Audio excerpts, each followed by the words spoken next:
and they have to have it blindable. Zoe and Orianna are two blind picks. Orianna is something PowerOfEvil has been good at in the past. There we go. It's going to end up being his first Orianna of the split, but as you mentioned, yeah, has played this champion plenty times before.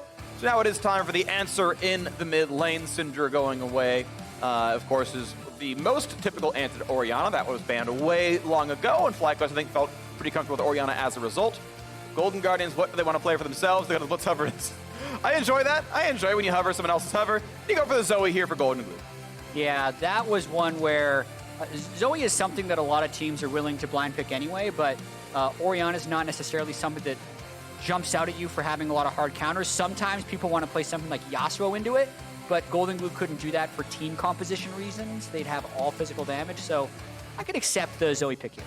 Yep, gonna look pretty good overall. Do want to point out that even though Sett is sort of a bruiser champion, it's actually pretty easy for him to go into tank. Keep in mind that W does true damage in the middle, so Stoneblade doesn't mitigate that at all. You still get the 700 damage punch. So yeah, full tank Sett. You can stack the armor if it was gonna be a Yasuo or something else. Makes total sense there. Of course, we know Rakan and Rek'Sai can put out enough gold and itemization as well. And so the comps are locked in. No big flex picks here overall. But we are seeing, of course, a no Aphelios game, and Senna was skipped over in the draft. Yeah, it does look relatively standard in terms of not seeing surprise champions in the draft, but I would say FlyQuest looked to have a pretty darn strong 5v5. Sett Orianna with a high potential for comboing, as well as Xayah Rakan just having that strong team fight footprint. And Golden Guardians, I think, will have to be able to have like a pretty strong 20 minutes and maybe get some dragons to play around in late game if they want to win this one. Yeah, it's going to be hard, I think, to also find good Miss Fortune ultimates. You don't have a lot of that really great AoE power control unless Thresh gets a really, really nice Q2 into the box and locks the whole squad down, but can still put out some decent damage. But my eyes are definitely on WildTurtle for being a big performer here in this game as really good backline damage. FBI, of course, has not been a slouch either. Golden Guardians tweeted out a bunch of stats season long for FBI, and he's like top 2 in a whole bunch of stuff. Yeah, Golden Guardians is performing at a high level, especially compared to preseason expectations. Have a chance to tie for second with a win here. Yeah, and this is not one of those like, oh, your schedule was easy, tie for second. This is the end of the first round robin. You played every other team once and are tied for second if Golden Guardians win this one. FlyQuest on that side would be alone in second with no hopes of anyone catching them if they close out this with a win. And that says, hey, I played everyone once, and I have the best record aside from Cloud9. Yeah, I mean, looking around the world, there is a lot of parity right now. Like, aside from Cloud9, who is at least 3 losses, going on 4 losses ahead of every other team, you look at the LEC, which just wrapped up their Week 5, they have 6 teams within 1 game of each other, between 1st and 6th. There is a lot of teams playing each other close early on, and the LCS is no different here. WildTurtle and FBI, unknowing to each other, actually dancing off. Yeah. Mirroring each other's movements. They'll see the VOD. Yeah. I imagine that's something you point out in VOD review. I don't think it's important enough, but, you know, it would be worth knowing. Good wiggling. Yeah, well done. That was a CLG game. That was way back. So, to be funny, like, I mean, to be serious, wiggling like that in the brush is better than not wiggling in the brush. That's true.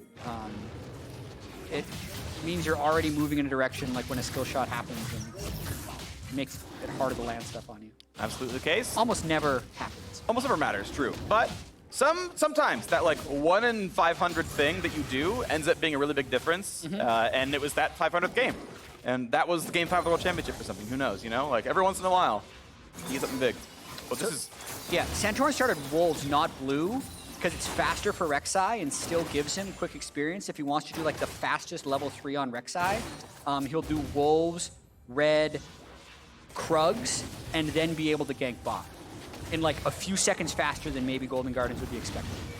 Well, this is going to be a pretty easy red buff kill. Blue is being skipped, as you mentioned, and yeah, not looking for the level 2 gank, I don't think, but on Burrows and the Krugs, and yeah, a lot of golden XP on this camp if you take the entire thing. That was changed in 10.3. The small Krugs have a lot of gold on them. Yeah, and specifically red side against Rek'Sai is really hard. Mickey was talking about this when he cast some of the LEC match. Because of the size of that wall down there, Rek'Sai just can gank you from so many different angles, and it's really difficult to ward him out. So Santorin definitely looking to play around that bot side.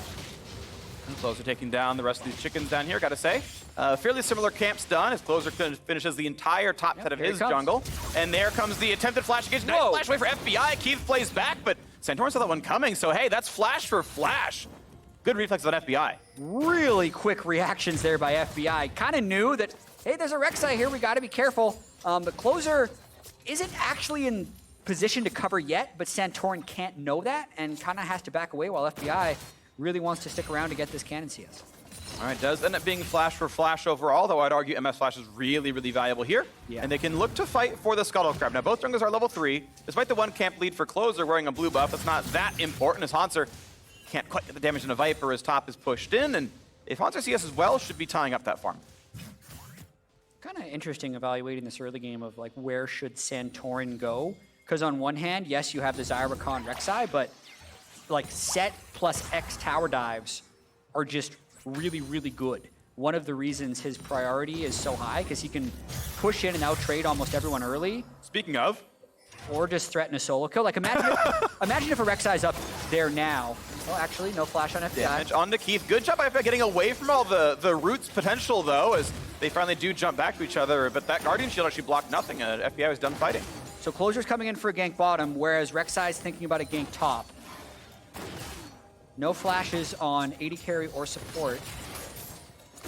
Minor farm lead for FBI and Keith down here as that wave gets manicured down. And they know with that recent sweeper usage that Closer is not seen. If Santorin's there, that fight is lost by FlyQuest. Closer helps to make sure they're going to be safe. They're going to go for the play. The flash play backwards, but a double root over the top. The knock him as well. The ignite is on. And first blood comes through. Trade it back, but Closer is going to die. And that is a 2-for-1 to FlyQuest. A little bit aggressive there by Golden Guardians. I can see that they were feeling confident because they had an Aftershock Thresh and 3 versus 2, but they don't actually have that much damage with a Doran's Blade and a Longsword. So watching it one more time, like before they went for the dive, I was thinking, oh, he's just making sure they can shove in because FBI is going to go back to base and get damage. But instead, see, like double ups even on cooldown from FBI when they go for this. Turtle's at half? Yeah, they exhaust Turtle. It is a really good double knockup, which slows down the damage, but I don't really see a situation where that's not at least a 1-for-1 trade, which usually means it's not worth the dive. Can understand that Golden Guardians wanted to punish the flashless Rakan, but definitely an overreach there. It felt like the second time I've seen today where the support took exhaust, but it felt like they played like they had ignite. I saw there was a trade in, I think, the first game of the day where there was an all-in against the Rakan who like had all of his blinks available. And they're like, I'll exhaust you so you can't move. It's like, okay, well, I hit E backwards. Like, I don't need to walk. And here's a tower dive where you exhaust the Xayah who's like stun-locked anyway. And, you know, takes summoner heal and, you know, lives a little bit longer. Like, that felt like the play you do with Ignite. Yeah. And exhaust was not very useful there. Definitely happens more than you think. Yeah. Like, summoner choices are very ingrained in muscle memory, and Ignite's been the support meta for like a couple years. But on next patch, exhaust actually lasts a little bit longer, so maybe teams are already starting to switch back over. Now Closer's in a lot of danger right now. Gets a smite, but knocked up twice. A lot of damage here. Zoe's around, and a nice ward hop brings him to safety. Yeah, but now they can threaten dive on bot. Flashless on both FBI and Keith, but unable to push the wave in. Good job by FBI and Keith down bot to actually make the wave not be at their tower. Yeah, the problem is, though, you can see the recall difference, right? The fact that WildTurtle got one of those kills and the assist on the other means his recall was far, far better despite the farm difference. BF Sword versus double longsword, you know, Doran's Blade obviously not really close at all. Anytime you see this lane, you just know we never take any trades. You always play the back foot. This is permanent lane control for FlyQuest until you equalize the BF Sword. Yeah, which means Santorin can turn straight for Mountain Drake. And now the question will become, how quickly do they set up Rift? Like, it gets easier for FlyQuest here. If this bottom lane can stay pushed up, it means they can always be the first people to reset for 8 minutes when they run out this way. So that's actually why you see Closer already counter jungling and getting some deep vision in, because it's going to be really hard for Golden Guardians to match this Rift Herald swap, and if FlyQuest does it right, they could start running away with the game. Well, Closer right now is top side here, and maybe he gets to help out with Viper. The ulti was used by Hauntzer. They can find some decent damage, but yeah, really no actual gank to be had unless Viper gets a little... I don't even know. I think he's trying to bait the Q, right? He's like, I walked... I didn't, though. Yeah. Are you there? Eyes have kind of been on Viper. He hasn't looked great on things that aren't Riven. He's getting frozen by Hauntzer here, but he's also kind of okay with it because nice ward. Hauntzer has no ult if we ever do see a Rift Herald fight. But it means he's bleeding farm right now and might have to burn TP without... If he doesn't want to lose like 2 waves, that's going to be TP burned. He can actually just run bot. So like he can recall now, run bot, and if there is a Rift Herald fight, he can TP up to it. If not, he gets free farm in bottom lane. And see, that's exactly what they're doing. If we look at the minimap, like you can see Sett already running up bot lane, the rest of the team running straight towards this Rift Herald. So that is the play for FlyQuest, and it's hard to match by Golden Guardians, right? They're leaving their bottom lane, so they're losing out on farm down there. Yeah. And Hauntzer has no ult. Yeah. FBI matches the recall. He's a little bit afterwards on it, and they both grab Berserker's Greaves, but that BF sword difference, of course, is still there. You still don't want to take almost any fight that involves WildTurtle.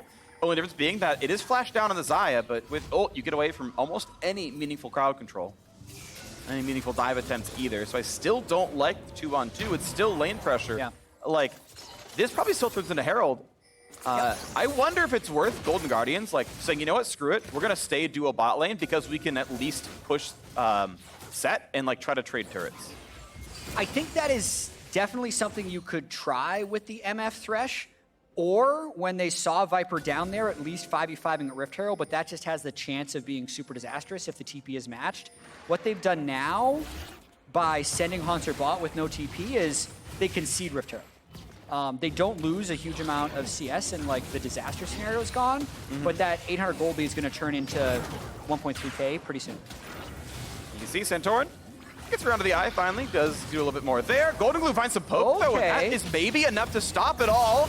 Barrier used from Spell Thief, but over the call is Rakan, gets his own flash, jumps back with a lantern, and GoldenGlue's alive as Viper has to chase in as well. Here comes a hook, and actually pretty good numbers here, and a drowsy WildTurtle could be danger. FBI's got to walk away though. That punches a whole lot, but stays alive on the Miss Fortune side as Santorin goes right back into the Herald pit and keeps fighting Heraldine down there.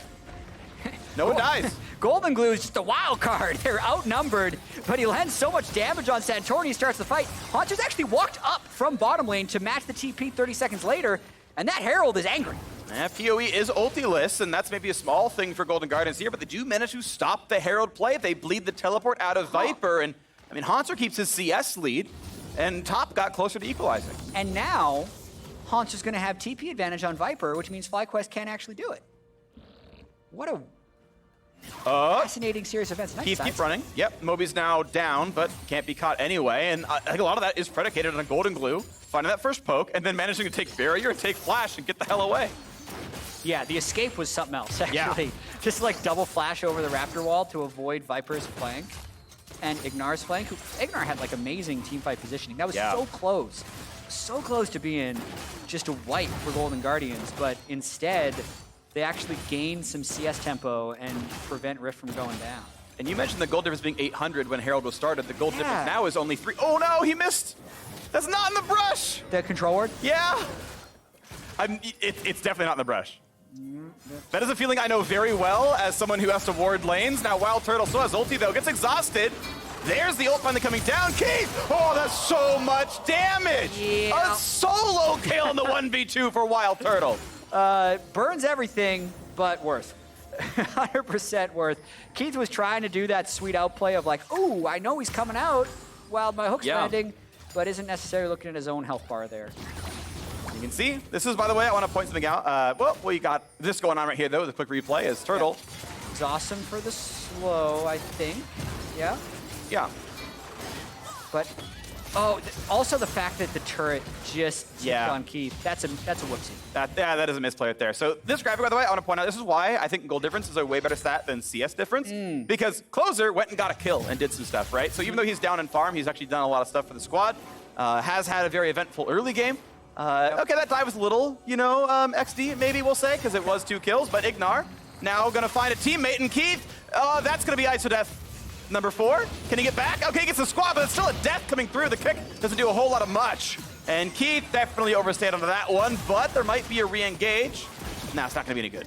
We may have cast or cursed Keith a little bit in the pregame. You know, maybe. He's 0-3. Yeah, this is looking more like week 1 or 2 Keith and less like week 3, 4 Keith. So far, at least in the past little sequence of events, he'll need to find a way to kind of untilt a little bit here, because this is a hard game, right? They're against a Rek'Sai who can see you even if they don't have wards.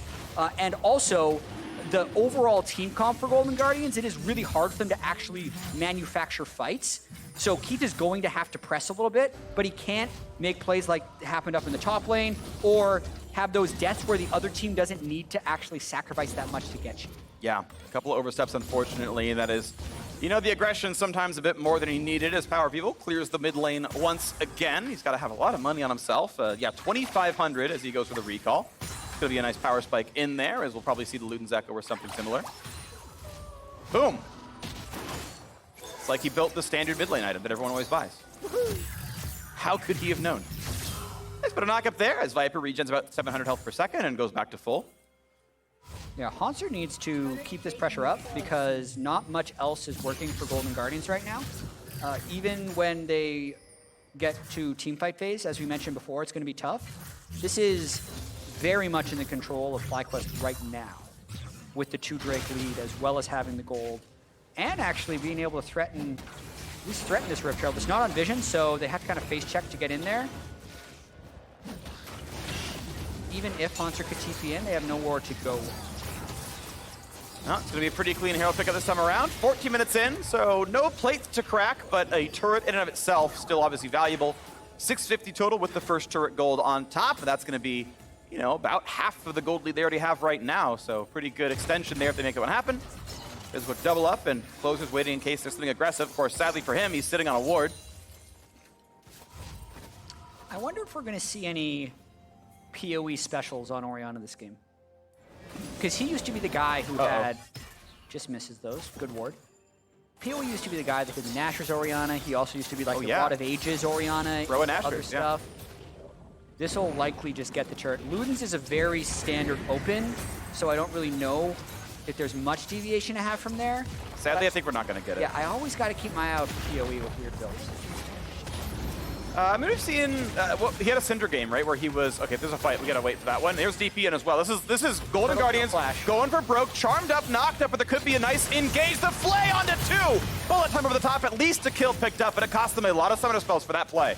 Yeah, Turtle didn't have mana to ult either throughout the end of that. Oh, GoldenGlue! Woo! PoE with the solo kill! Big time play by PoE. Everything gets invested up top, but now the map pressure is totally gone. Not only does PoE still have a lot of resources after that kill, Viper has the free time to push bottom after Hauntzer teleports. So FlyQuest get even further in the lead. Looking like sole control of second place is about to come in for FlyQuest here as they move towards 6 and 3. Let's see how PoE pulls this off. So he has the mid lane pushed. And he says, GoldenGlue, you can't walk over there. GoldenGlue, buddy. Can't walk over there. Flash like the whole time. Thinks heals enough, it's not. If he could have flashed the chicken pit at any point in time, thought he had the health. Yep. Misplay by GoldenGlue for sure. Yeah. All right, Jatt. Yeah. Do you want to talk about Morellonomicon and Leandries and Haunting Guys versus Oblivion Orb? That's all you, buddy. Okay. I do want to hear it, though. I know you've been doing a lot of math. I spent like 4 hours yesterday starting to math out ability power ratios and stuff. I'm not done. Essentially, the short part here is Haunting Guys versus Oblivion Orb. Similar cost, similar stats. The TLDR is if your opponents have like under 40-ish magic resist, which is like any ranged champion without buying MR, Oblivion Orb is better. Assuming you're playing a fight so long that your Haunting Guys has the full 10% damage amp. If you're not playing, you know, a 4-second long team fight, restacking the damage, then Oblivion Orb is better at like 70 MR. Yeah. Do you want to hear current MR values from top to support? Hauntzer, 44, Closer, 41, GoldenGlue, 42, FBI, 34, and then Keith with the no magic is at 57. Okay, so right now, if you snapshot the game, which is not fair for all cases, Oblivion Orb is objectively a better item for PowerOfEvil. Yeah, he'll just do more damage in all cases. Yep. But as time goes on, Leandries is arguably a better item than Morellonomicon in a lot of cases, and you can kind of go on from there. But the red buff sadly resets, lassoed back into the pit. Yeah, so you think right now the Oblivion Orb is just a better choice for PoE? Yeah, if you were to like, we fight it for 17 minutes, the game ends, like then, you know, that's a very simple and oversimplified situation. Yeah. But I would also say you're against an Aatrox and 2 summoner heals. Yeah. There's actually a reasonable case for the Morello's Grievous Wounds also being a good build into. I can totally see it. Well, top lane under a lot of fire as WildTurtle does have to duck the aggro for a second, but no one's even on this side of the map right now. It's a late recall for Zoe, so FlyQuest getting more out of the game. There is something going Golden Guardian's way, which is this Cloud Drake being taken down. There's no pressure there at all. I would take the Cloud Drake over the turret because that would put you on Soul Point. I think it was 8 minutes of the game. No, but 18 minutes in, I would do this if I was FlyQuest. I would have liked, again, them to be on the bottom side, but they do get some more gold. They are pushing their lead. It's 3,500 up.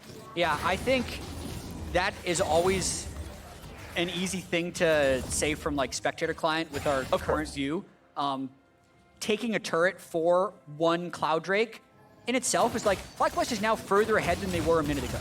But in 5 minutes, they will be more ahead. Yeah, if they would have just taken the Drake. That's always going to be this like mid-game trade-offs when you're approaching these overall Drake things. And like when we still look at these team comps, like the Sett, Orianna, Xayah as the scales in the late game is going to be really good. That's a pullback. That's a Q landing. They might have the damage to do some stuff to Vipers. The Q is going to land. The big punch comes in, and it forces Viper's flash to get away. Still, only about half HP. There's no redive there for Golden Guardians. You can see the elements are there. If Flash is down next time, maybe that's a kill. So tanky, and Golden Guardians just trying to generate these plays. No. Oh, that hook! The hook was so good! Takes them around the map, but it finally comes through. Hauntzer on the scoreboard for number 2. That's an amazing hook. Yeah. By Keith. Huge play right there. And they're able to, I think, get back to mid-turret before it dies as well. So they're going to need a lot of those, Phreak, going into these next Drakes to start preventing this Cloud Soul from coming through from FlyQuest, but still a good play nonetheless.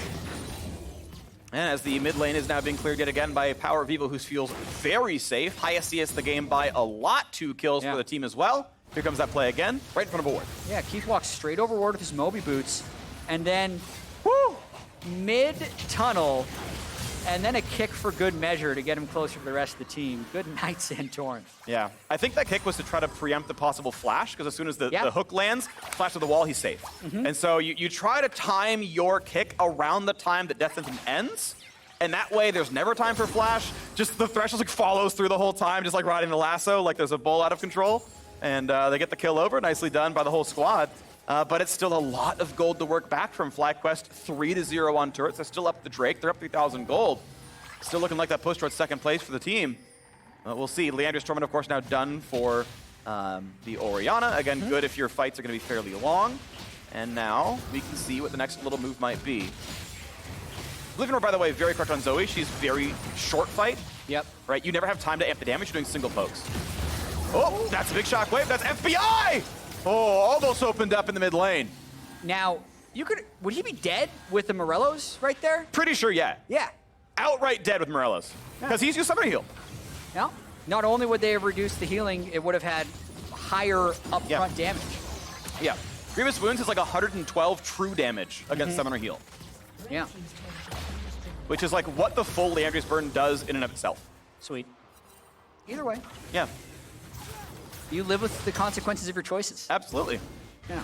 It does give him better poke, right? If he's landing a single Q and walks away, Leandri's a good poke item. Like the QW over and over again is going to do more damage. Yeah.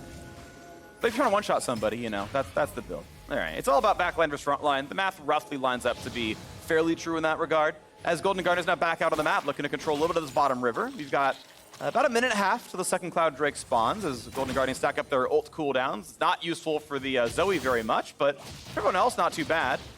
As Keith puts some wards over the wall, they take the bottom scuttle. That'll despawn about the time that the Drake comes up, so not going to mean too much overall, but Golden Guardians want to find their place to stand. I know we've been going on about items a lot, but I do find it interesting how there is Leandri's on PoE and then 2 different healing reduction items on Viper. The Bramble Vest and the Executioner's Calling. I don't think that's necessary. Yeah, I tend almost to agree. Ever. Because neither item is gold efficient by itself, right? You're paying for Grievous Wounds, which in some cases you're not getting value out of. The Bramble Vest argument is interesting because it's like, that's kind of passive Grievous Wounds, whereas Executioners is more active Grievous Wounds because you're choosing who to apply it to rather than just applying it to the people that hit you. Sure. But yeah, the Trinity Force I agree with, for sure. And getting kind of back to the game, 40 seconds to Cloud Drake, I don't know how Golden Guardians get vision. Like, they need to get some type of pick or like... Yeah. Does Keith have enough gold for... He has pickaxe money. Yeah, Keith doesn't quite have enough for Stoneplate yet, I don't think. Oh, yeah. Sorry, my brain's... Yeah. Keith, AD Sorry. carry. Yeah, Let's I know, look at right? FBI's items. Right? Stoneplate will be really big here, but the stopwatch might end up buying a lot of crucial time. Stopwatch, watch. Yeah. There's 3 of them in the game, so Santorin, Closer, and Keith all have the ability to buy a bit more time. He's a couple hundred gold short. Yeah, I think Golden Guardians get this up. Yeah, they had gotten that Scuttle Crab, so a lot of that is FlyQuest kind of waiting around that vision. I mean, the Rick's up right now, and I think actually Xayah is doing it in full sight. Just doesn't care that Golden Guardians knows because they can't do anything about it. So they get the vision. Doesn't mean much, and we go to Soul Point here for FlyQuest. Yep, 5 minutes delayed because of the Cloud Trait the Golden Guardians picked up while FlyQuest were taking their top lane turret. But complete control the same. Yeah. End of the day, can't really complain if you win regardless. Good little smite comes through for Closer. And definitely does look like FlyQuest are in complete control. We're seeing, you know, little glimmers. There's single kills coming through once in a while, but it often costs so many cooldowns that there's never any follow-up. It's just 400 gold in the reset. Nice blue up, picked up there with PowerOfEvil. Now a knock-up means even more damage. Hauntzer is gonna, you know, slap him one more time, but really doesn't matter. Angrily lash out at the duo that stole his blue buff. Fair. I would probably too, but sadly for him, there's not much more that can be done but land a Q that gets regen back up over time.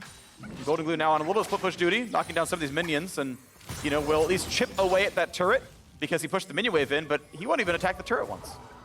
While we've been talking about Leandries and Morelos, PoE has just been killing every minion. Yeah. 278 CS. Gonna hit 285 after this wave before 25 minutes. Actually sitting on 2,500 gold. Yeah. Without looking, maybe you already did, how much more gold does he have than everyone at home? Just guess. Well, too late. Yeah, don't look at the task screen. It was meant to be a Jatt stat kind of thing where it's like, quick, I'll give you a hint. It's more than 2,000. Yeah, he's rich. Yeah. So he's clapping right now. PoE, we highlighted him in the pregame. Very much deservedly so. Yeah. And through the mid lane, and honestly, a lot of these lanes, FlyQuest doing a really good job. And they're 3 minutes away from Cloud Soul. A lot of movement speed makes it even easier to engage, and even easier to kite away from anything the Golden Guardians tries to do. Big chunk, by the way, taking out a GoldenGlue in the top lane. He went to defend a wave, and that didn't go so well for him. As top is shoved in, and we know top tier 2 is already dead anyway. Very rough game for GoldenGlue. I think definitely looking back, need better answers to blind pick Orianna. I don't know what the answer to that is, but it's definitely worth working on. The Zoe has been incredibly ineffective for him thus far. Yeah. And I think FlyQuest is going to play a fairly slow game for the next 2.5 minutes. I think that the game plan is, hey, don't give away Baron, but we don't need to start it for any obvious reasons. I mean, they can if the position arises, but I think it's a very easy bet to go for Dragon Soul. But now they're going to find out. They're going to find a very good cleanse, and Keith does have to flash to get away. I think that could have been lethal on him with the follow-through. Yeah. So flash for cleanse. With level 16 recently completed Void Staff. Yeah. Leandries, Lute, and Zori. That shockwave would have done everything. We're doing a whole lot right there. Also want to point out, by the way, Sork Shoes would also be better than Void Staff in terms of like spending 1,000 gold on Magic Pen. Probably on any target except for Keith, because Keith has a lot of MR from the Stone. Sure, yes. Keith actually is fairly tanky, but for anyone else, again, if you're, whatever. We've talked about that topic enough. We can move on. I think there's not much else happening in the game. Okay. So what's your break point? The break point for Void Staff being better than just buying Blasting Wands, which by the way is already bad, is they have to have more than like 70-something magic resist. Yep. And that's like, even if they don't have Sork Shoes and stuff, like that breakpoint goes even farther if they do have any flat pen in the build. So really, it's like Void Staff is actually just not useful here. Literally just like 2 more Blasting Wands is actually a better build path. And again, that's actually suboptimal in any other comparative case. GoldenGlue, though, has to be a little respectful. As here comes the squad, a flay backwards, but still a knock-up on a Keith. Rooted up, and that's going to be a lot of damage. Tries to get away. Shockwave, though, pulls in Closer. 1 for 0. Gets some damage, but a big root comes over the top. Hauntzer tries to buy some time, but not nearly enough. The dunk, the flash, the pullback, and it's a whole lot in for Viper. Golden Guardians forced to run. It's a 1 for 3 in favor of FlyQuest. Big play from Viper at the end of that fight after his jungler had gone down. It looked like Hauntzer was trying to make noise, right? He's been farming all this time, 260 CS, flies in the team fight. But going back to the start of this, yes, Keith gets the hook, but then IgNar does kind of this nice reinitiation, and sure, they get Santorin, but Shockwave takes Closer so low, pops a stopwatch, and nice root through by Turtle at the end there. great job by Viper being able to secure that last kill as well. Chase through pretty easy, and we know that Drake's coming up in just a second after that fight as well, so it's going to be really pretty easy for FlyQuest to get a nearly game-ending buff, infinite duration, 10% bonus movement speed, and then a bunch more when you press R, and that's going to come up in 15 seconds. And the last time around, we knew Golden Guardians could come nowhere near that side of the river. This time around, they might have to try. Yeah, and the flash check on Golden Guardians is bad against the Shockwave right now. Only closer has flash available. So going into a control-warded space, really sketch. No stopwatches either, just the stone plate, which is only going to be so much with 2,000 health. And watch the flank, good control ward. Okay, there's the knockup though, puts on the F-Shock as well, but now Keith's going to be down that Keystone for about 20 seconds. I'm a little surprised that WildTurtle isn't just hitting it, but yeah, now they'll turn, because they can just kill it so quickly. And Keith has to lead the way in without Aftershock. Lands a Q, but they couldn't even go onto the support, so if you're going to... Yeah. They don't know where anyone is. Yeah, and the flinch comes through, they walk away. Dragon Soul now on FlyQuest, and this might just be an easy re-engage. They got movement speed, they've got crowd control. FlyQuest may just take the fight because they can take it. Aftershock should be back up for Keith, but he's at half HP. He's an easy target at this point. Yeah, just get back mid-priority, keep trying to poke onto Keith, who needs to be near the front because no one else on Golden Guardians can start fights. Charm, double knockup, Shock Wave is 2 kills already. IgNar's a bit low, but shouldn't be knocked down either. It's going to be walking away pretty safely. A double kill now for PowerOfEvil as 3 members of Golden Guardians are dead. Mid lane tier 2 drops as well, and Golden Guardians have GoldenGlue and Closer. Their base is about to be closed as well as the fiddle is being pushed in. The inhibitor is down, and FlyQuest not showing signs of stopping either. Sole control of second place as they close out their first round robin. FlyQuest going to 6-3, dropping Golden Guardians here. Only 3 teams can take them down so far. The Nexus will fall, and FlyQuest gets sole control of second place with a convincing win over Golden Guardians. FlyQuest keep getting it done. The biggest surprise storyline, I think, FlyQuest and Immortals in competition early on in this spring split, but one team is alone in second, and that is FlyQuest. This game was very interesting in the sense that I like the draft, and they just kind of slowly controlled it throughout. I mean, PoE, you're going to look at the stat sheet afterwards, and it's just going to look ridiculous. 340 CS in a sub-30-minute game, still managed to pick up 5 kills, had 75% kill participation, and I'm sure he actually did a lot of damage with the way he was landing shockwaves in all these fights. So FlyQuest has just got to keep building on this positivity because they are grooving in this spring split. Yep, planting another couple hundred trees for that one as well. 100 for the win and a good, 20-something for all the kills. Sadly, I think for them, nary an Ocean Drake in that. But regardless, hey, I think 2020 has so far been a huge win for FlyQuest all around. In love with what they've been doing. Golden Guardians, sadly for them, of course, do pick up a loss here. They move to 4-5. That does still place them in 6th, I do believe. So, I mean, this is still a team that record-wise, first round robin, is in playoff position. Keep that going for another, 5